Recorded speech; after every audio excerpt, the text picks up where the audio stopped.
जय हिंद। Welcome to bright maths. Hello दोस्तों, आज हम लोग महत्तम समावर्तक एवं लघुत्तम समावर्त पढ़ेंगे और इस टॉपिक से आरआरबी, एनटीपीसी एवं ग्रुप डी में प्रश्न पूछा जाता है। साथ ही जितने भी तरह के कॉम्पिटिटिव एग्जाम होते हैं उन सभी में इस टॉपिक से प्रश्न पूछा ही जाता है। तो आइए हम लोग अपने टॉपिक को शुरू करते हैं। यहाँ पे महत्तम समावर्तक है जिसे अंग्रेजी में हाईएस्ट कॉमन फैक्टर कहा जाता है और उसे संक्षेप में HCF लिखा जाता है। उसी तरह लघुत्तम समावर्त को अंग्रेजी में लोएस्ट कॉमन मल्टीपल कहा जाता है और संक्षेप में उसे LCM लिखा जाता है। अब बात आता है कि HCF कहते किसे हैं और LCM कहते किसे हैं, यानी ये होता क्या है। तो इसके लिए एग्जाम्पल के माध्यम से समझिए ताकि आपको पूरा समझ में आएगा। एक संख्या 6, 12 और 24, ये तीन संख्या मैंने लिया है और इसका मैं पहले LCM और HCF निकालूंगा और उसी विधि से जो आप बचपन में सीखे हैं भाग विधि से, आपको पता है LCM और HCF निकालना भाग विधि से। फिर मैं इसका गुणनखंड विधि का जो दो रूप है उसको भी मैं बताऊंगा और इस चीज को मैं इसलिए बता रहा हूं ताकि आप अगर जानते हैं तो आपका रिवीजन हो जाए और जो नहीं जानते हैं वो सीख जाए। तो वीडियो को छोड़कर भागिएगा मत, क्योंकि वीडियो जो है आज का बहुत ही इंटरेस्टिंग होने वाला है और इम्पोर्टेंट होने वाला है। तो देखिए, इसको हम लोग भाग विधि से पहले LCM निकालते थे तो क्या लगाते थे, कम 2 से लगाते थे। ठीक है, 2 से कटने वाला होता था तो 2 तिया 6 कट जाएगा, 2 छक 12 और 2 से इसको काटेंगे तो 12 दूना 24 ये होता था। फिर ये 2 से कटने वाला है 2 को, तो 2 से आप लगा दीजिएगा तो 3 का 3, 2 तिया 6 और 2 छक 12। अब इसमें 2 से नहीं लगेगा, क्यों? क्योंकि आपको बताया गया था बचपन में कि कम से कम 2 कटने वाला होना चाहिए। 2 संख्या, जिस संख्या से आप लगाते हैं उस संख्या से कम 2 संख्या कटने वाला होना चाहिए। तो यहाँ आप तो 2 से नहीं लगा सकते, क्योंकि 2 से तो एक ही संख्या यानी 6 कटने वाला, बाकी नहीं कटने वाला, इसलिए आप 2 से नहीं लगाएंगे। लेकिन 3 से लगा सकते हैं, क्योंकि 3 से तीनों संख्या कट रहा है और हमें चाहिए कम से कम 2 ही कटने वाला, तो 2 से ज्यादा है तो हम लगा सकते हैं। तो इसीलिए यहाँ 2 से नहीं बल्कि 3 से लगाएंगे तो 3 से एक बार ये कट जाएगा, ये भी एक बार कट जाएगा और ये 2 बार कट जाएगा। अब एक ही संख्या बचा है तो इस तरह से अब किसी भी संख्या से यहाँ पे नहीं लगेगा। अब इस तरह से हम लोग यहाँ पे LCM निकाल लेंगे। LCM निकालने के लिए हम लोग करते क्या है, जो इधर आता है उसका हम लोग गुणनफल कर लेते हैं। तो कितना हो जाएगा, 2 गुना 2 गुना 3 गुने 2। एक को छोड़ देते हैं क्योंकि 1 से मल्टीप्लाई करने पर कोई परिवर्तन नहीं होता है। आइए, 2 दूना 4 ते 12 दूना 24, यानी इसका LCM कितना आ गया, 24 आ गया। अब हम आते हैं इसका HCF निकालते हैं, वो भी भाग विधि से 6, 12, 24 का, 6, 12, 24 का। इसका हम लोग HCF भाग विधि से कैसे निकालते थे, जो छोटी संख्या होता था उसको लिखते थे, उससे बड़ी संख्या को यहाँ लिखते थे और इससे भाग दे देते थे कि कितना आता था, 6 दूना 12। ये पूरा कैंसिल हो गया। क्लियर? और ये प्रक्रिया भी चलता था जब शेष बचता था तब, और नहीं बचता था तो एक यही हो गया इसके लिए HCF। तो इसी 6 को दोबारा से उतार लेते हैं और इस जो शेष ये वाला संख्या बचा हुआ 24 इसमें फिर देते हैं तो 6 चौका 24 से पूरा कैंसिल हो जाता है। इस तरह से इसका जो HCF आता है वो कितना आता है, 6 आ जाता है। अब यहां से समझिए कि HCF किसे कहते हैं और LCM किसे कहते हैं। तो देखिए यहाँ पे इसका LCM आया है 24, ये 24 LCM है और ये 6 जो है से HCF है। अब यहाँ पे आप किसका LCM निकाले हैं तो 6, 12 और 24 का। तो 6, 12, 24 से देखिएगा, 6 से 24 कट जाएगा, 12 से 24 कट जाएगा, 24 से 24 कट जाएगा। मतलब LCM वह होता है जिस संख्या का हम LCM निकालते हैं उस संख्या से LCM पूरी तरह कट जाता है, सभी संख्या से, यानी दी गई संख्या से LCM पूरी तरह से कट जाता है, वही हमारा LCM कहलाता है। अगर नहीं कटे तो समझ जाइए कि LCM आपका गलती निकला है। क्लियर? अब आता है कि HCF किसे कहते हैं। तो दी गई संख्या का जो HCF आता है उस HCF से दी गई संख्या कट जाता है, यानी कि ये 6, 12, 24, ये 6 से 6 12 भी कटेगा, 24 भी कटेगा। मतलब जिस संख्या का हम LCM या फिर HCF निकालते हैं तो LCM हमारा वह संख्या होता है जो दी गई संख्या से कट जाता है और HCF हमारा वह सबसे बड़ी संख्या होता है जो दी गई संख्या को काट देता है। क्लियर? एचसीएफ क्या होता है? जिस संख्या का हम एचसीएफ निकालते हैं उस संख्या को एचसीएफ काट देता है। क्लियर? एचसीएफ से दी गई संख्या कट जाता है और एलसीएम वह छोटी से छोटी संख्या होता है जो दी गई संख्या से कट जाता है। याद रखेंगे, एलसीएम जो होता है दी गई संख्या से कटता है और एचसीएफ जो होता है वह दी गई संख्या को काटता है। क्लियर? तो आई होप कि एलसीएम और एचसीएफ किसे कहते हैं ये समझ गए होंगे। तो ये था भाग विधि से। अब इसको हम दूसरे तरीका से समझेंगे, गुणनखंड विधि से, है ना। यहाँ पे देखिए आपका 6 का निकालना है, 12 का और 24 का। ठीक है, इस तरह से हम इसको गुणनखंड करके और इसका एलसीएम और एचसीएफ दोनों ज्ञात करेंगे। तो इसका गुणनखंड करेंगे तो 2 गुना 3 होगा, इसका गुणनखंड करेंगे तो 2 गुना 2 गुना 3 होगा। 2 दूना 4 3 12 और ये 24 है, सॉरी 14 लिखा गया था, 24 है। इसका गुणनखंड करेंगे तो 2 दूना 4 दूना 8 अतिया 24। इस तरह से इसका गुणनखंड हो गया। अब इसका आपका एचसीएफ निकालना है, यानी कि महत्तम समापवर्तक। ये भाग विधि से था, ये है आपका गुणनखंड विधि से। तो गुणनखंड विधि में हम लोग जब एचसीएफ निकालते हैं तो क्या करते हैं, जितने भी संख्या का हम गुणनखंड करते हैं उसमें जो कॉमन होता है उसको लिखते हैं। देखिए ना, ये इसमें भी 2 है, इसमें भी 2 है, इसमें भी 2 है, तो 1 2 यहाँ लिख देंगे। क्लियर? अब इसमें देखिए, इसमें 2 है, इसमें 2 है, इसमें तो 2 नहीं है तो इस 2 को नहीं लिखेंगे। फिर इसमें 2 है, इसमें नहीं है, इसमें नहीं है तो नहीं लिखेंगे। लेकिन 3 इसमें भी है, इसमें भी है, इसमें भी है, तीनों में है तो 3 हमारा कॉमन हो जाएगा। इस तरह से यहाँ गुना का चिन्ह और यहाँ पे हम 3 लिख लेंगे और इसको गुना करके लिख देंगे तो 3 दूना 6 आ जाएगा। देखिए ना, यहाँ एचसीएफ 6 आया था। इसी तरह से गुणनखंड विधि से ये हमारा 6 आ गया। अब बात आता है कि एलसीएम क्या होगा। देखेंगे एलसीएम में क्या होता है, जो कॉमन होता है वो तो हम लिखते ही हैं, जो कॉमन होता है वो हम लिखते हैं। जैसे ये कॉमन है तो 2 लिखेंगे और ये कॉमन है तो 2 लिखेंगे। ठीक है, उसके अलावा ये 2 और ये 2 इस दोनों में कॉमन है तो हम इसको एक ही बार लिख लेंगे। क्लियर? आगे ये 2 बच गया तो इसको भी लिख लेंगे। अब इसको गुना कर देंगे, बाकी 3 और 2 तो लिखा चुका था। ठीक है, तो 2 तिया 6 दूना 12 दूना 24। इस तरीका से यह हमारा एलसीएम हो गया। फिर से समझेंगे, जो कॉमन होगा उसको तो लिखेंगे और उसके बाद अगर 2 में कॉमन है तो उसको एक ही बार लिखेंगे। जैसे ये 2 इस दोनों में कॉमन था तो उसको एक बार लिख दिए। उसके अलावा जो बच जाता है उसको भी इसमें लिख लेते हैं, तो ये हमारा एलसीएम हो गया। तो ये इस तरह से हो गया। इसको हम दूसरे तरीका से कैसे हल करेंगे उसको देखिए। यहाँ पे आपका 6 है, उसके बाद 12 है, उसके बाद आपका 24 है। तो इसका गुणनखंड करेंगे तो 2 गुने 3 होगा। तो इसका पावर 1 और इसका पावर भी तो 1 हो सकता है।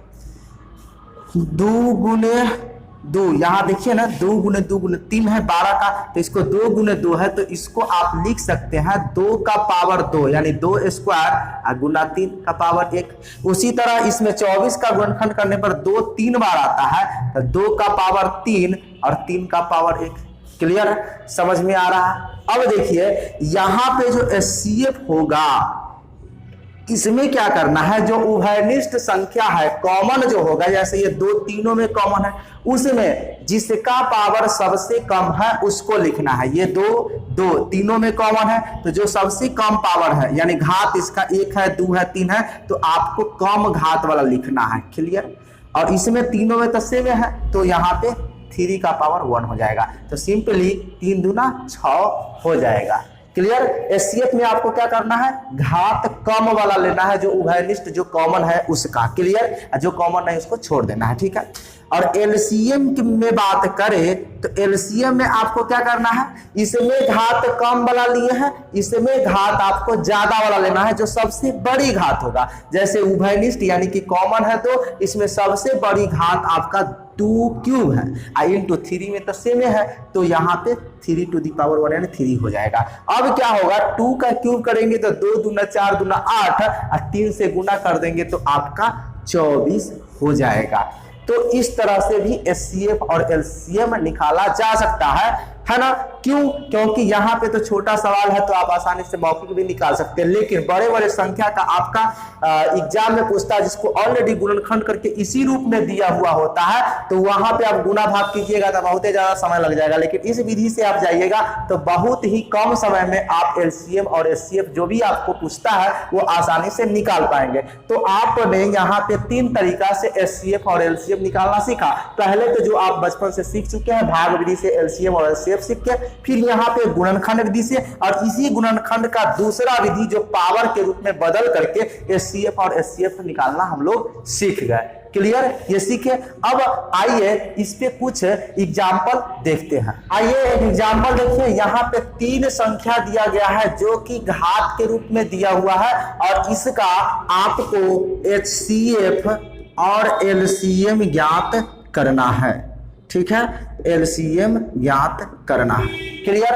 तो हमने आपको अभी थोड़ा देर पहले बताया कि इस रूप में होगा तो हम एचसीएफ कैसे लिखेंगे। तो जो उभयनिष्ठ होगा, जो कॉमन होगा ना, उसका सबसे छोटा घात होगा वही लिखेंगे एचसीएफ में, और एलसीएम में जो होगा, जो सबसे बड़ी घात होगा, उस कॉमन वाले में सबसे बड़ी घात को लिखेंगे। तो सबसे पहले एक चीज देख लेते हैं, इसमें भी 2, इसमें भी 2, इसमें भी 2 है, कोई दिक्कत नहीं है। इसमें 3, इसमें 3, लेकिन इसमें 3 नहीं है। इसमें 5, इसमें 5, इसमें 5 है, इसमें 7, इसमें 7, इसमें 7 है, लेकिन 3 तीनों में नहीं है। कोई बात नहीं है, तो हम इसको लिख सकते हैं कितना, 3 का पावर 0 लिख सकते हैं। क्यों?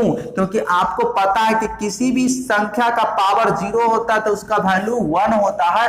तो हम यहाँ पे 3 टू दी पावर 0 रख दिए, यानी इसका वैल्यू 1, और 1 से किसी भी संख्या में गुना करने पर कोई परिवर्तन नहीं होता है, तो मैं ऐसा लिख सकता हूं, इसमें कोई दिक्कत नहीं।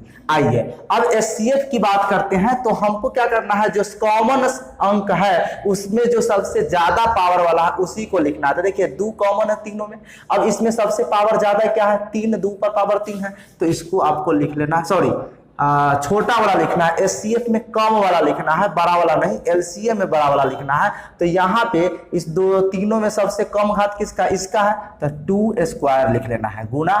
अब 3 वाला में 3 स्क्वायर, 3 टू दी पावर 5 और 3 का पावर 0। तो इस तीनों में कितना, सबसे छोटा पावर कौन है, इसका है, तो 3 का पावर 0 हो जाएगा, इसमें कोई प्रॉब्लम नहीं। अब आइए 5, तो इसका पावर कुछ नहीं दिया हुआ, इसका मतलब इसका पावर 1 होगा, इसका पावर 2 है, इसका पावर 3। तो इस तीनों में सबसे कम घात इसी का है, 5 टू दी पावर 1, ये आप लिख सकते हैं। उसके 7 में आइए, ये 3 पावर है, इसका 4 है, इसका 3 है, तो सबसे कम क्या है, पावर 3 है।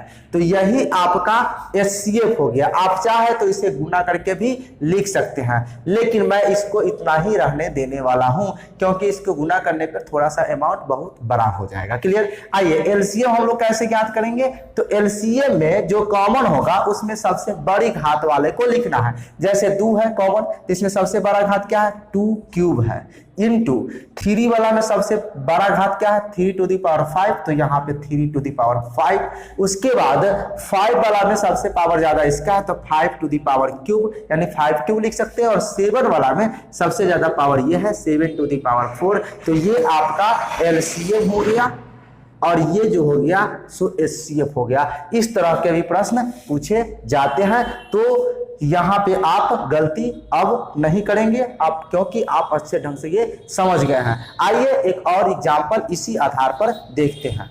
अगला एग्जाम्पल आपके सामने है, और इसमें आपको एचसीएफ और एलसीएम ज्ञात करना है, और जो भी है वो पावर में दिया हुआ है। तो सबसे पहले आपको देखना है क्या है, जो उभयनिष्ठ, यानी 2 तीनों में है, 3 भी तीनों में है, 5 भी तीनों में है, लेकिन 7 ही दोनों में है, इसमें नहीं है।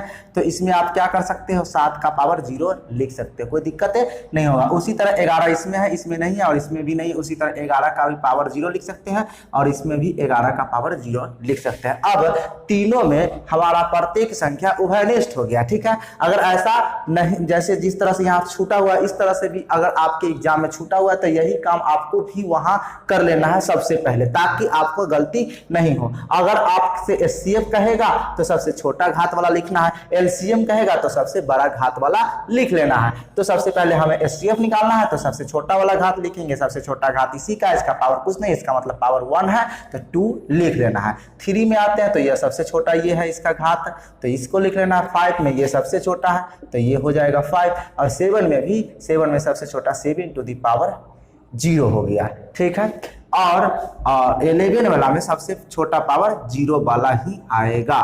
तो इस तरह से ये हमारा HCF हो गया। इसका आप चाहे तो गुना करके भी लिख सकते हैं। तो कितना आ जाएगा, इसका वैल्यू 1, इसका भी वैल्यू 1, 5 से 15, 15 दूना 30, यानी इसका LCM आपका 30। लेकिन इस तरह के सवाल होंगे तो आपको ऑप्शन इसी रूप में दिया होगा। मैं यहाँ चूंकि समझा रहा हूँ इसलिए मैंने मल्टीप्लाई करके भी दे दिया। हो सकता है कि आपका ऑप्शन मल्टीप्लाई भी कर करके दे इस तरह से, तो आपको मल्टीप्लाई करके आंसर देना पड़ेगा। आइए एलसीएम देखते हैं। एलसीएम में क्या करना होता है, आपको बड़ी घात वाला लिखना होता है। तो देखिए जो कॉमन है उसमें सबसे बड़ी घात 2 to the power 4 है, इसमें बड़ी घात 3 क्यूब है, और इसमें बड़ी घात 5 to the power 4 है, और इसमें बड़ी घात 7 का स्क्वायर है, और इसमें बड़ी घात 11 है। ठीक है, तो ये आपका एलसीएम हो गया। अब देखते हैं पावर पे पावर लगा हुआ है, इसको गुना कीजिएगा तो बहुत ही बड़ा अमाउंट होगा, इसलिए मैंने इसको इतना ही पर रहने देता हूं।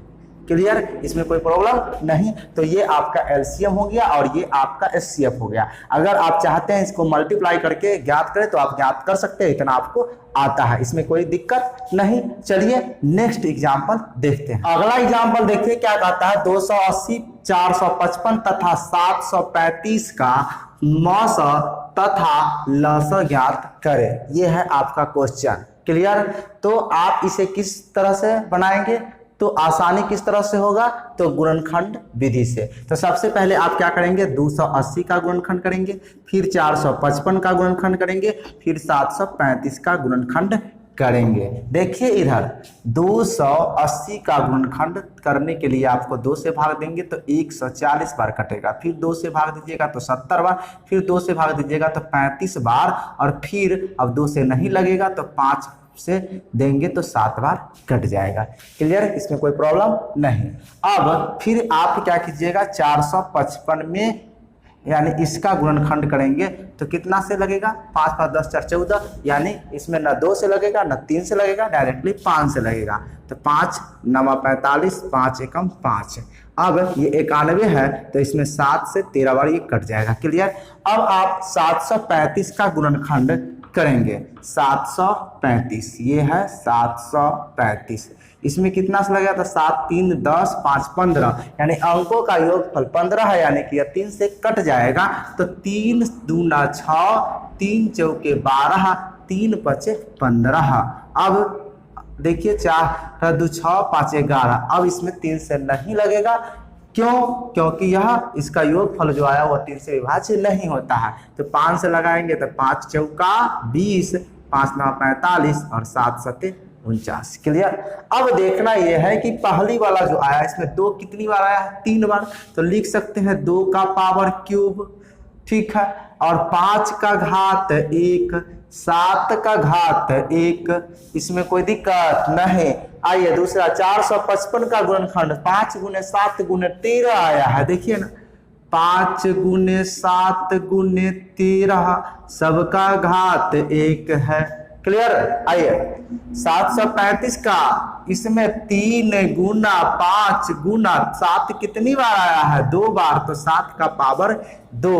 अब देखिए इसमें 2 है लेकिन इसमें नहीं, इसमें नहीं, कोई बात नहीं है, तो इसमें आपको क्या करना है, गुना कर देना है, कितना का, 2 का पावर 0, और इसमें भी 2 का पावर 0 लगा देना है। क्लियर, आइए अब इसमें 5 है, इसमें भी 5 है, इसमें भी 5 है, कोई प्रॉब्लम नहीं है, तो 7 7 7, कोई प्रॉब्लम नहीं है, तो है इसमें, इसलिए अब 13 इसमें है लेकिन इसमें नहीं, इसमें नहीं, तो करना क्या है, इसमें 13 का पावर दे देना है, कितना, 0। क्लियर, और इसमें भी 13 का पावर 0 दे देना है। तो इसमें हो गया 2 4, इसमें भी 4, इसमें 5 गो एक्स्ट्रा कोण बढ़ गया, तो इसमें 3 है, इसमें नहीं है, और इसमें नहीं है, तो आपको क्या करना है, 3 का पावर 0 और 3 का पावर 0। क्लियर, अब आप आसानी से इसका मास यानी कि HCF निकाल सकते हैं, और लसा भी आसानी से ज्ञात कर सकते हैं, LCM। क्लियर, देखिए यानी कि मैंने क्या किया है, जो संख्या उभयनिष्ठ था, कॉमन था, तो उसमें कोई दिक्कत ही नहीं था। जैसे कि 5 तीनों में है, 7 तीनों में, कोई दिक्कत नहीं। लेकिन 2 इसमें है, इसमें और इसमें नहीं है, तो जिसमें नहीं होगा उसमें उस संख्या का लिख देंगे और उसका पावर 0 रखेंगे, इससे कोई फर्क नहीं पड़ेगा और उभयनिष्ठ भी हो जाएगा, कॉमन भी हो जाएगा। उसी तरह इसमें 13 लेकिन इसमें नहीं था, इसमें भी नहीं था, तो 13 मैंने इसमें भी लिखा, इसमें भी लिखा, उसका पावर 0 दिया। 3 इसमें है लेकिन इसमें और इसमें नहीं है, तो 3 लिखा और दोनों में मैंने 3 का पावर 0 0 बैठाया। इससे हुआ क्या, तीनों में हमारा जो अंक जो है उस उभयनिष्ठ हो गया है। जैसे ये 3 इसमें भी, इसमें भी, इसमें भी उभयनिष्ठ, 5 इसमें भी, इसमें भी, इसमें भी उभयनिष्ठ, 2 इसमें भी है, इसमें भी, इसमें उभयनिष्ठ, 13 इसमें भी हो गया, इसमें भी हो गया, इसमें उभयनिष्ठ हो गया। अब इससे क्या होगा कि आपको मौसा और लौसा निकालना बिल्कुल एकदम आसान हो जाएगा। देखिए यहाँ पे एचसीएफ में आपको करना क्या होता है कि जो सबसे छोटा घात होता है उभयनिष्ठ वाला संख्या का, उसी संख्या को लिखा जाता है। तो देखिए यहाँ पे 2 है, तो 2 इसमें भी, 2 इसमें भी, तो सबसे कम पावर 0 है, तो 2 का पावर 0 लिखेंगे आप। अब आइए 3, इसमें 3, इसका पावर 0 और इसका भी पावर 0, तो कम वाला लिखना है तो 0 लिखेंगे। अब 2 3 हो गया। अब 5 का देखिए, इसमें 1, इसमें भी 1, इसमें भी 1, तीनों में 1 1 पावर है, तो 5 का पावर 1 लिख लेंगे। अब 7 का ही है, इसमें 7 है, इसमें भी 7 है, इसमें तीनों में क्या है, ये ज्यादा है कम है, 7 का पावर 1। क्लियर। अब 13 का देख लीजिए, 13 क्या है, इसमें भी है, इसमें भी, लेकिन घात कम इसमें है, तो आपको घात कम वाला लिख लेना है। ये हो गया आपका HCF। क्लियर। अब गुना करके लिखिएगा तो इसका वैल्यू 1, इसका भी वैल्यू 1, इसका भी वैल्यू 1, तो बचा क्या, 7 और 5, तो 7 5 35। ये आपका HCF हो गया। एलसीएम में क्या करना है, जो कॉमन उसमें से बड़ी घात वाला लिख लेना है। तो 2 का घात आपका 3 है, तो ये लिख लेना है। 3 वाला देखिए, 3 का घात आपका 1 है, तो ये लिख लेना है। 5 का घात 1 लिख लेना है, बड़ी यही है।